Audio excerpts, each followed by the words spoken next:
everybody, it's Kyra from BodyCandy. On today's episode of The Tea, we'll be speaking about a topic very close to my heart, which is ear stretching, but today we're going to be speaking about stretching the point of no return. So before we get into this topic, remember to like, comment, subscribe to BodyCandy, make sure you see all of our videos, and let's go. So if you're thinking about stretching your earlobes, or you have already stretched your earlobes, you might have wondered, how far is too far? How far can I stretch them and still have them return to a relatively standard gauge? Is there a size of which they will no longer return to standard, and if so, what is it?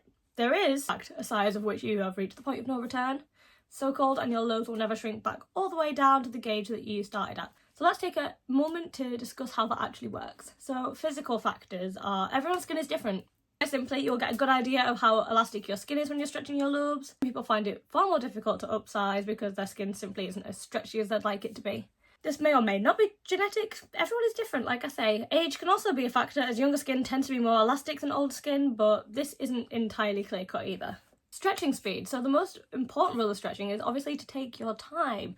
Do not rush the process. Well, if you rush the process, you are creating microtears in your fistula, and these become scars, and scar tissue is not nearly as elastic as regular skin. So if you're going too fast, you may notice that it becomes increasingly difficult to size up by the same token. And it's going to be harder to shrink the fistula back down again. Slow and steady really is the way to go here. Next thing to consider is gauge. So this is one of the bigger factors when it comes to trying to shrink stretch lobes.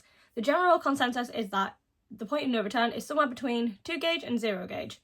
The problem is that means your point is between 6mm and 8mm. There's no way to really know in advance where your personal line in the sand is going to fall. I mean, if you're not there yet, you can still let your lobes shrink down naturally. This can be done in one of two ways. You can remove your jewellery entirely and leave it out, or you can try and gradually downsize by putting in progressively smaller jewellery. You want to do frequent biocompatible oil massages to help stimulate the blood flow, and this will help improve your elasticity.